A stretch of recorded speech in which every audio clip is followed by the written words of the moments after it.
Supposed to cover 300 years of history and culture and change in 3 minutes, right? Okay, I'll try. So I received an email this morning from a friend who gave me a heads up about an article that appeared in the Los Angeles Times yesterday. And it was titled, Venice and its Jews Work to Preserve the World's First Ghetto as the 500th Anniversary Nears. And it struck me as very ironic that Venice and the Jews should be working to preserve the ghetto when they spent the previous 500 years trying to avoid it and break it down. And the topic, overall topic of, or thrust of the course is to explore a fairly, obscure aspect of the ghetto about which much has been written because it is the very first ghetto ever established. That's where the word comes from.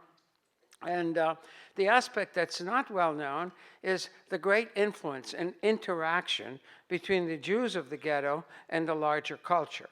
So I thought I could do no better than just read you literally some of the paragraphs, very briefly, very quickly, of that article, because it touches all the buttons, if you will, all the foci of the course. All right.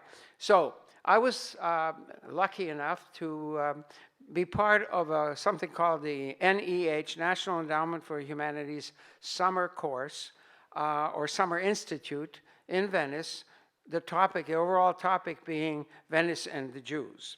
And my particular assignment in that group of 20 scholars was to focus on Jewish physicians, Jewish doctors, particularly during the time when the Black Plague, entered Venice.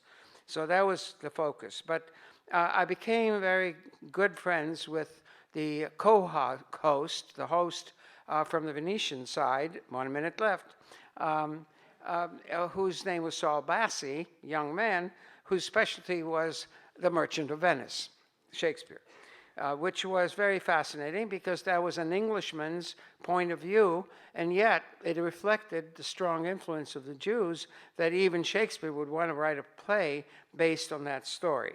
So I'm just reading very quickly.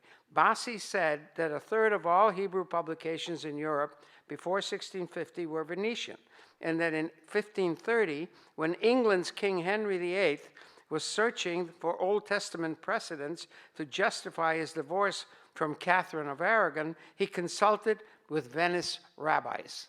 And it's interesting that one of the three historic figures that I wanted to highlight in the course was precisely the rabbi that was consulted by Henry VIII, and he had all kinds of other connections with the outer world. Then it says, by the next century, Jewish poet Sarah Kopia Sulam, obviously a woman, was hosting a literary salon in the ghetto and being wooed by a Genoese monk who was fixated with her. Being trapped in the ghetto didn't block the imagination, it triggered it, Bassi said. So they were interviewing my friend Bassi about this. Over time, Jewish and Venetian culture intermingled, proving that cultural identities are not immutable. Finally, events marking the anniversary, including concerts and exhibitions, will begin March 29th, the day Venice established the ghetto in 1516. Now that took my breath away because March 29th happens, by sheer coincidence, be the first day of our course.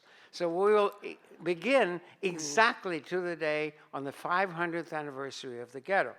Now, finally, he says, for the first time, Shakespeare's The Merchant of Venice, with Emmy-winning actor Kathy somebody, playing Antonio, will be staged in the main square. For Bassi, the play was a must, even though it gave the world the odious Jewish character Shylock. Quote, Shylock is the most famous Venetian Jew, and we cannot pretend he doesn't exist, Bassi said. It turns out that Shylock wasn't the Merchant of Venice at all. So who was it? Well, come to class on Tuesday and find out. Thank you. Great.